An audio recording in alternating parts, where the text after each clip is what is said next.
always have to keep going to another level. So I stand on the shoulders of my successes and my trophies, but I don't sleep in the trophy room.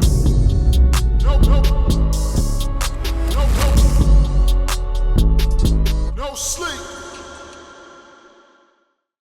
What up, what up? It's Los Antonio. Welcome back to No Sleeping in the Trophy Room, the conversation fueled by motivation, experience, and truth. And for this season, we're stepping outside of the office and checking into the gyms to have active conversations with individuals who are rooted in their purpose, but also thriving in fitness and wellness. So it's only right that we kick things off right here in New York City with the chosen one, Edgar Berlanga.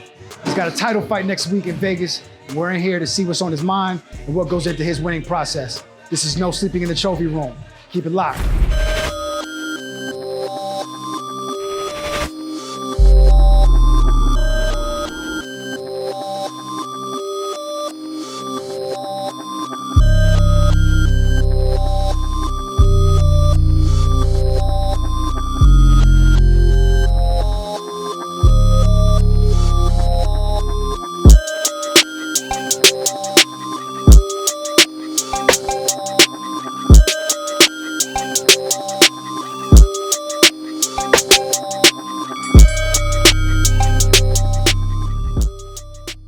Live right now, No Sleeping in the Trophy Room. Yes, sir. Talk to me a little bit about your intro into boxing. Who gave you your first pair of gloves? How'd you get into this sport? I got into the sport because of my dad. You know, I was 7 years old. My dad just came home, so you know, my mother was raising me, and I was a hyper kid. You know what I'm saying? Always A lot of energy. Didn't know where to put it at. Gotcha. My mom didn't know where to put it at. My dad didn't know. One day we driving, and my dad stopped by a boxing gym. He seen his homeboy, wound up being a trainer, training a whole bunch of kids, my age, 6, 7, 8, 9. So he goes, yo, you got a son? He's like, yeah. How old? Oh, 7 years? Bring him. So my dad comes to me, he's like, you wanna start boxing? I said, yeah. It's like, I wanna, you know, something new. I was like, all right. Took me to the gym the first day. You know, we started going 3 times a week. But it just so happened I was a natural. You know, I was just a kid that I was naturally born to be skilled. Like, either if it was boxing, baseball, basketball, football, I would have been at the top of the top. Any of those sports, you know, I feel like I was a natural, but that's how I started. My dad put me in the sport, introduced me to the sport.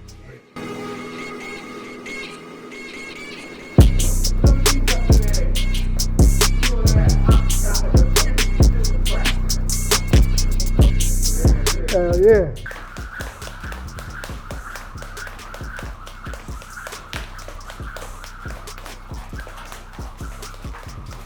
Ooh. Yes, sir. Sweating bullets, boy. Working, not wishing. Working, we ain't wishing on it. Working on it.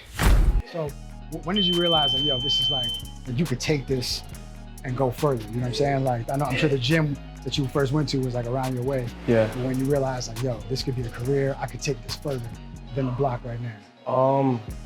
I was around like 15, maybe 16. I noticed like, damn, I could really do something with this. I could make a lot of money. I could become a star in this sport. You know, I had all the tools. I had a lot of charisma since a kid. I had that it factor that you step in the room, you step in the gym, all eyes on you. And that was me growing up, and anything I did, it was like that. So, you know, and I had the skill. I was naturally born talented, man, so I had the skill. And, you know, son told me, my dad told me, he was like, yo, listen, man, like, we take this far, you could change your life, your mom's life, your family's life. You could just live a different life and be at the top of the pinnacle of boxing. And that's where I'm headed now. Straight up, absolutely, the chosen one. Yeah, exactly. You know what I mean? Yes, sir. So is that where that name came from? Like, what was the origin behind The chosen one, well, they used to call me Pachanga when I was young. Yeah. You know, Carlitos with Pachanga. Yeah, he's the one who laid down all the bodies. That was my first name, you know, and but then when I turned pro, I was like, damn, I don't want the name Pachanga, you know, I want to change it up, but I wanted something from the Bible, you know, like I wanted God to speak to me. So my dad was like, yo, watch this movie, King David versus the Goliath. Oh, wow. A documentary, so I watched it. I just watched the whole story, how everybody slept on him. Nobody knew he was gonna be king. You know, he was a peasant in his village. and nobody knew he was a chosen one. Right. So when I seen that, I said, and then the guy, you know, they was like, he was chosen. I said, I'm gonna name myself the chosen one. There's a couple guys out there that was the chosen one, but I said, my name gonna hit different, you know?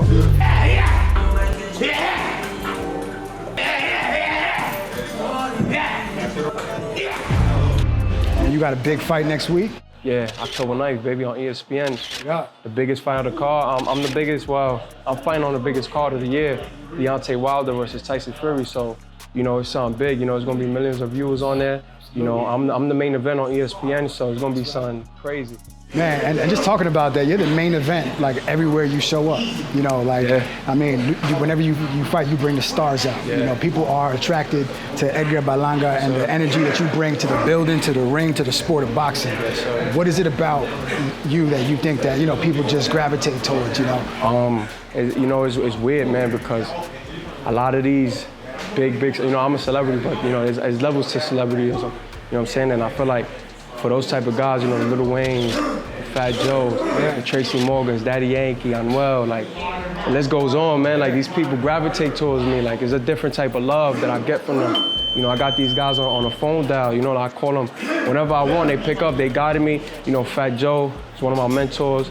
Tracy Morgan's a big mentor in my life. You know, that dude called me every day. He called me last night, he called me the day before, and he just guides me in the right direction. You know, and I just feel like it's my charisma, it's the energy that I bring out that, you know, they feel it. So they see something like that, they're like, damn, we gotta support the kid, you know what I'm saying? It's gonna be something great.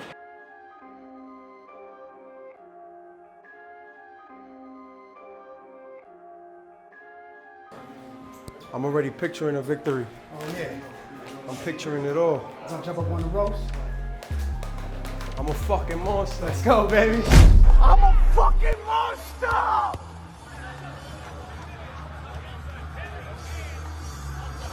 I'm a fucking monster!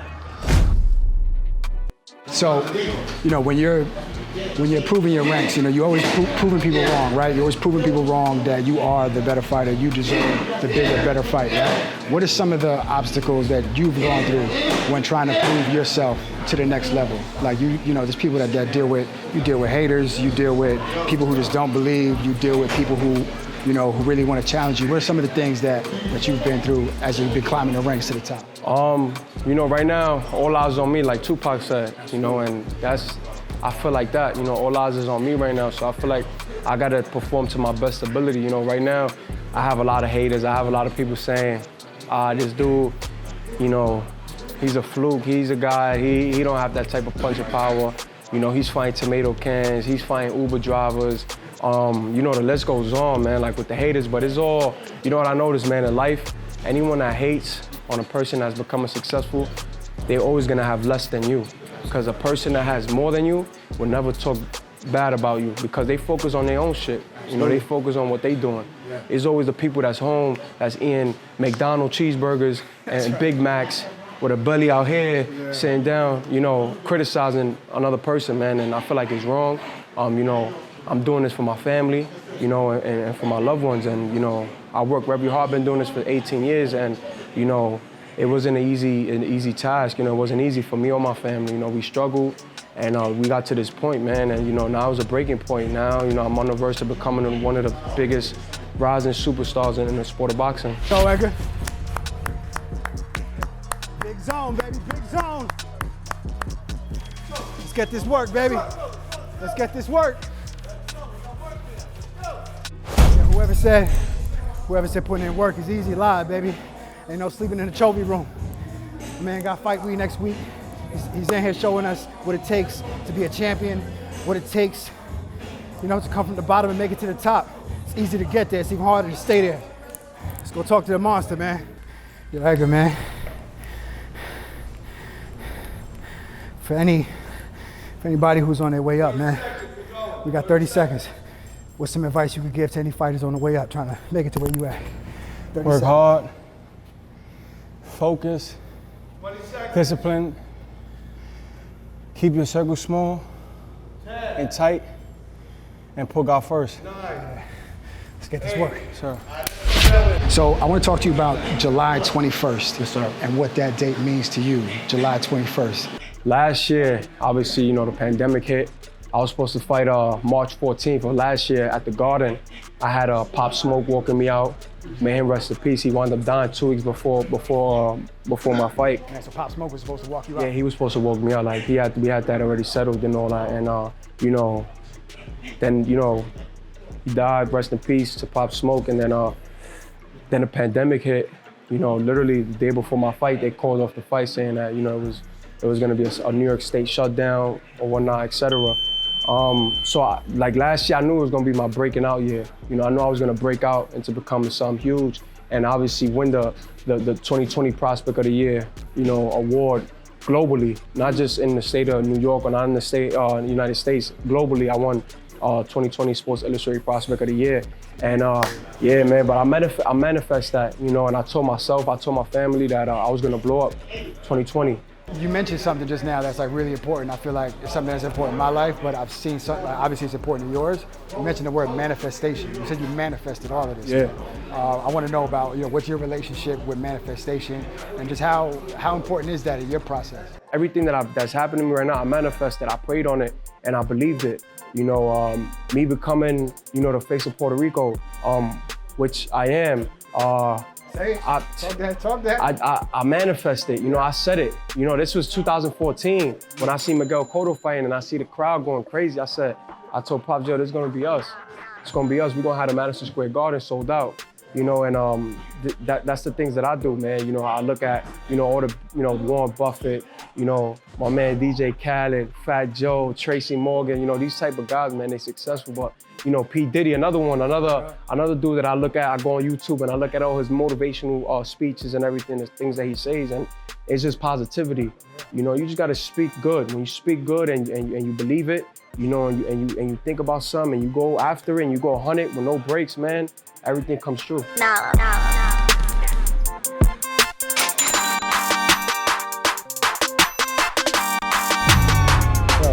Just talking about Diddy, you brought him up. He has this famous quote. It's even Ali had a coach.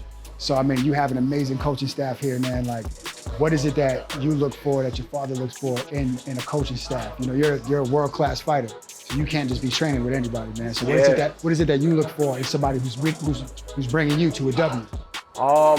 Just consistency. I just want to be around somebody that's been there before. My coach has been at the top of the pinnacle of boxing. They've been at the top. There's no going past that, so they've been there. So they know what it takes to get to that level, and that's what I wanted. I needed somebody in my corner that's gonna take me to that level because they know. It's like a saying. It says, how you gonna take somebody to that level when you haven't even been there before? It's impossible. I'm driving the ship. I don't gotta look back because I know for sure nobody's putting holes in the ship, to make it sink. So, everybody's on their job. My dad, the list goes on, man, with the names that's just doing a tremendous job in my team, man. And I feel like to become successful, you gotta have a strong team. You gotta have a positive team, man. Like I said, man, I just like, keep things positive, keep things in line, and sky's the limit. You mentioned you're the it guy for Puerto Rico right now, the poster boy for boxing for Puerto Rico. Man, you got like Miguel Cotto, Tito Trinidad, all these legends, man. And now you got Edgar Berlanga carrying the flag for the island, man. What does it mean for you to carry one of those flags? To carry the flag for the island? Listen, man, it's truly a blessing, for my island to accept me because, I wasn't born in Puerto Rico. I was born in Brooklyn, in Bushwick, White Cove Hospital. So, like what Fat Joe said, he said it's crazy because, not even him, Big Pun, Macho Camacho, they had this thing of saying, he's a New York Rican. They from New York, he's a New York Rican. And, with me, it was like the whole island, man, opened up their arms like, yo, he's one of us. And they, you see, man, all the Latino celebrities, the reggaetoneros over there, man, they all mess with me, Daddy Yankee, Anuel, Joy Randy, Farruko, the list goes on that they brought me in like, yo, this is family, this is our champion for the island, this is the next face of Puerto Rico, this is the next, this is not the next, this is the new, because it's me that's here now, I'm a different face and a different weight class, but it's a blessing, man, like I thank God for it, for the opportunity, and I'm ready for it. So, I mean, that's super exciting first though, because, you're representing the entire island, man. What I want to know is, you know, there's a lot of things, there's a lot of social media that goes into this new wave of boxing that's going on. It's like a lot of promotion is going on. What was your take on like just, you know, some of the things you see? You see like fights on Triller, you see fights on different platforms that's a little different from traditional boxing. You the real deal. Yeah. How do you feel about just the new wave of boxing that you're seeing coming by? You know, right now is opening doors up for more people, bringing more eyes to the sport of boxing for me in my eyes. You know, you got the Jake Pauls, new YouTubers and all that. You know, people, you know, boxers and people hate them because they say they're not real boxers, but I look at it like, you know, they bringing more eyes to boxing, man. You know, they're making it, you know, more better for us. You know, as far as, you know, even getting paid, man. You know, Jake Paul did the right thing his last fight. He upped a lot of other fighters out there that wasn't getting paid on that night. He gave them money. You know, he lost $1 million from his purse to give out to those fighters. But, you know, back to what you were saying, man, like the eyes, that's the most important thing. You know, if you could grab different crowds of people to bring them into the sport of boxing, it's better for us, man, and there's more money. Listen, man, I'm not trying to grab the eyes of a diehard boxing fan, you know, because they're gonna watch regardless. Yeah. I want the person in the corner store down the block watching me. You know, I want to walk into a dry cleaner spot, person I don't know about boxing, say, oh, I started watching boxing because of Berlanga. You know, a little kid that's growing up, that's a hockey fan. You know, I wound up turning him into a boxing fan. So that's the type of, you know, that's the mindset that I got for my career and who I am. We're in the middle of talking about it right now, but we're reporting live from the zone. We're about to get back to work.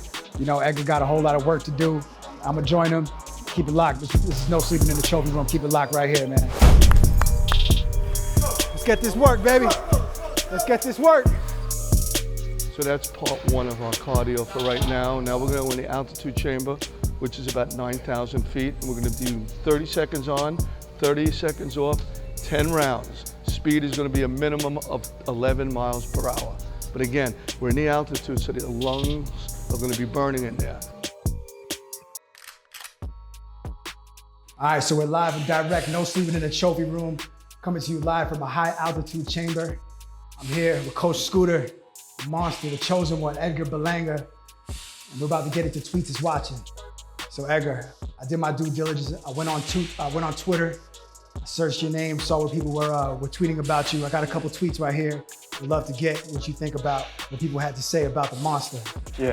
First tweet is, Edgar Berlanga is setting up to be one of the greatest knockout artists of our time, no cap. That's the tweet. What do you think about people who are saying things like that about you? You know, it's an honor, and it just goes to show you that my hard work is paying off. You know, for me to get to this point, to have people tweeting stuff like that about me is amazing, man. It's a great feeling. Makes me want to go extra harder in the gym. So another tweet is, the thing about Edgar Berlanga is that he's gotten people to care about his career one way or another. Not a lot of fighters can say that. So that person is absolutely right. You know, I got great people on my team, you know, such as my strength conditioning coach Scooter, you know, who believed in me, you know, since the day I started with him. And, you know, we haven't took our foot off the gas, you know, and not just him, there's, you know, Andre Rozier, Gary Starks, my dad, Edgar Berlanga Sr., you know, the list goes on. Keith Conley, that the team, you know, really cares about me and my health and just, you know, who I'm gonna become, not just in boxing, but, you know, outside of boxing. somebody else said, Edgar Berlanga was eating punches like pasteles. Go Boricua. That you was eating punches like pasteles. Oh, my last fight, right? Right, yeah, right. I took a couple good shots, you know, and I showed that I got a good chin, you know, from a very good puncher, that guy that he's also a knockout artist type of guy, you know, but that just comes with the territory, you know. In boxing, obviously you're gonna get hit. It's just, you know, how you can take the punch. That's a big gem right there. Anybody could get hit, but it's about how you take a punch, about how you come back.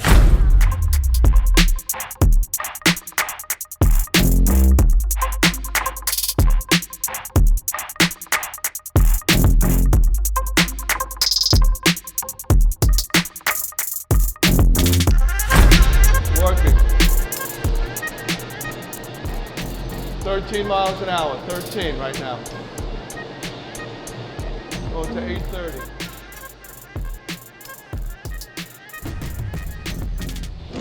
Blew a fuse. That's it. We blew a fuse, Edgar. We in the zone. We officially made it to the zone. We blew a fuse right here in the high altitude chamber.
Thank you so much for spending, time with us. All the best next week. Continue to do your thing, my brother. God bless, man. Thank you so much. Appreciate you, man. Sir. Much love, man. Edgar Berlanga, No Sleeping in the Trophy Room. We're here, baby. Let's get it.